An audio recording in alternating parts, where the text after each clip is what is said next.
कल्पना कीजिए, साल है 2035। आप गुरुग्राम या साउथ दिल्ली में अपनी बालकनी में खड़े हैं, लेकिन सामने न तो कोई हरियाली है और न ही ठंडी हवा। सामने है सिर्फ धूल ही धूल। पानी के लिए लंबी लाइनें हैं और ऑक्सीजन मास्क पहने लोग। यह कोई साई-फाई फिल्म का सीन नहीं है, यह वो भविष्य है जिसे हाल ही में एक लीगल फैसले से अनलॉक कर दिया गया है। सुप्रीम कोर्ट में अरावली पहाड़ी की एक नई परिभाषा स्वीकार की गई है। एक ऐसा फैसला जिसने रातों रात भारत के सबसे पुराने पहाड़ के 90% हिस्से का डेथ वारंट साइन कर दिया है। ज्यादातर लोग इसे सिर्फ पेड़ पौधे बचाने का मुद्दा समझते हैं, लेकिन अगर आप फाइनेंस और टेक्नोलॉजी की समझ रखते हैं तो आप जरूर जानते होइएगा कि खेल यहाँ पर कुछ और है।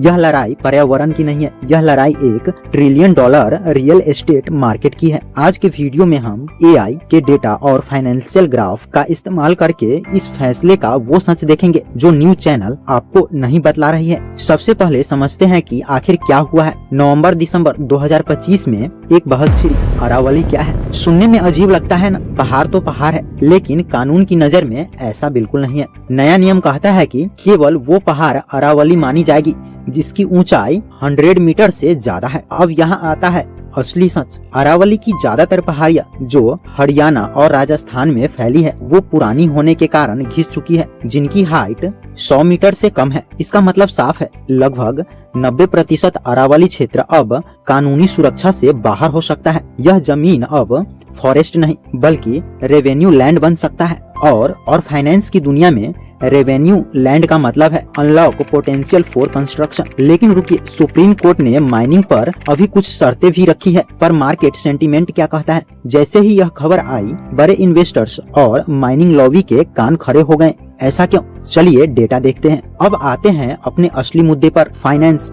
जब इतनी बड़ी मात्रा में जमीन मार्केट में आती है तो इकोनॉमिक्स का सबसे पुराना नियम लागू होता है, सप्लाई एंड डिमांड का। गुरुग्राम और फरीदाबाद में जमीन सोना है। बिल्डर्स के पास शहर के अंदर जमीन अब खत्म हो चुकी है। अब अगर 100 मीटर वाला नियम पूरी तरीके से लागू होता है तो हजारों एकड़ जमीन कंस्ट्रक्शन के लिए खुल जाएगी। एक आम इन्वेस्टर सोचेगा जमीन की सप्लाई बढ़ेगी तो फ्लैट सस्ते होंगे, लेकिन ऐसा बिल्कुल भी नहीं है। फाइनेंशियल हिस्ट्री बतलाती है कि जब भी हिल्स व्यू या नेचर के पास वाली जमीन खुलती है वहाँ प्रीमियम लग्जरी प्रोजेक्ट आते हैं। सोचिए, अरावली हाइट्स या नेचर वैली विलाज। बिल्डर्स इस जमीन पर कोई सस्ते घर नहीं बनाने वाले हैं, बल्कि अल्ट्रा लग्जरी फार्म हाउस और 5 स्टार होटल के लिए यूज करेंगे। इसका मतलब रियल एस्टेट मार्केट में पैसा तो बहुत आएगा, लेकिन एक आम आदमी के लिए घर खरीदना और भी मुश्किल हो जाएगा। अगर आप ट्रेडिंग में रुचि रखते हैं तो यहाँ एक पैटर्न है। कंस्ट्रक्शन के लिए सबसे जरूरी क्या है? रोड़ी, बजरी और पत्थर। अरावली इसका सबसे बड़ा सोर्स है।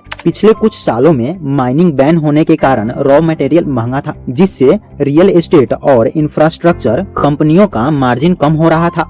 अगर माइनिंग लीगल तरीके से शुरू होती है तो सीमेंट कंपनियों को माल कच्चा और सस्ता मिलेगा। इंफ्रास्ट्रक्चर प्लेयर के लिए लागत कम होगी। लॉजिस्टिक्स में ट्रांसपोर्ट बिजनेस बढ़ेगा। एक स्मार्ट ट्रेडर के रूप में आपको इन सेक्टर के स्टॉक पर नजर रखनी चाहिए, लेकिन इसमें एक और बड़ा रिस्क है जिसे AI ने प्रिडिक्ट किया है। इंसान झूठ बोल सकता है, पॉलिटिशियन वादे तोड़ सकते हैं, लेकिन डेटा कभी झूठ नहीं बोलता। अगर माइनिंग खुलती है तो अरावली का 30% हिस्सा नष्ट हो जाएगा। दिल्ली NCR का प्रदूषण और वाटर लेवल पे भी इसका असर पड़ेगा। आर्टिफिशियल इंटेलिजेंस ने हमें 2030 और 2035 के लिए जो रिजल्ट दिए वो डराने वाले नहीं बल्कि और भी ज्यादा खौफनाक था। इसके अनुसार अरावली हटने से ग्राउंड वाटर रिचार्ज 60% तक गिर जाएगी। फाइनेंस की भाषा में इसे एसेट डिप्रिसिएशन कहते हैं। आज आप गुरुग्राम में 5 करोड़ का फ्लैट ले लेंगे, लेकिन 2035 में जब नल में पानी नहीं आएगी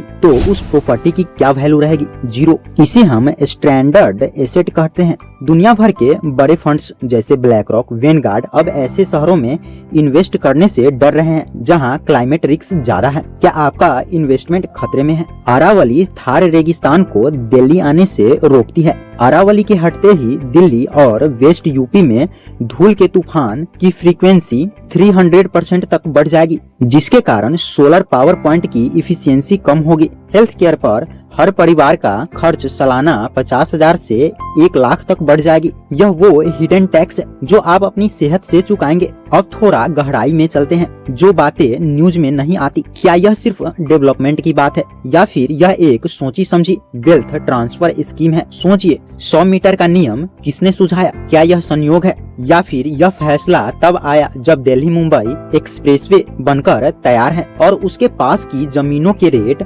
आसमान छू रहे हैं? कुछ थ्योरीज कहती है कि लैंड माफिया और माइनिंग लॉबी ने वर्षों से इस दिन का इंतजार किया था। पहाड़ को पहाड़ न मानने का मतलब है कि उस जमीन पर अब वन विभाग का नहीं बल्कि बिल्डर्स का राज होगा। यह पब्लिक वेल्थ यानी कि जंगल और हवा को प्राइवेट प्रॉफिट में बदलने का सबसे बड़ा उदाहरण है। तो दोस्तों, इसका कंक्लूजन क्या है? एक फाइनेंशियल चैनल होने के नाते मैं आपको प्रॉफिट कमाने के लिए नहीं रोकूंगा। शॉर्ट टर्म में माइनिंग और रियल एस्टेट स्टॉक में बूम आ सकता है, आप पैसे कमा सकते हैं, लेकिन लॉन्ग टर्म में एक इन्वेस्टर के तौर पर आपको सतर्क रहना होगा। जिस शहर में आप इन्वेस्ट कर रहे हैं, क्या वो शहर रहने लायक बचेगा? हम एक इकोलॉजिकल बैंकरप्सी की ओर बढ़ रहे हैं। अरावली सिर्फ पत्थर नहीं है, दिल्ली एनसीआर के फेफड़े और पानी की टंकी है। इसे तोड़ना अपनी ही ऑक्सीजन सप्लाई को काटने जैसा है। आपका क्या मानना है? क्या हमें इकोनॉमी के लिए अरावली की बलि दे देनी चाहिए या फिर हमें सस्टेनेबल डेवलपमेंट का रास्ता चुनना चाहिए? कमेंट में अपनी राय जरूर लिखें।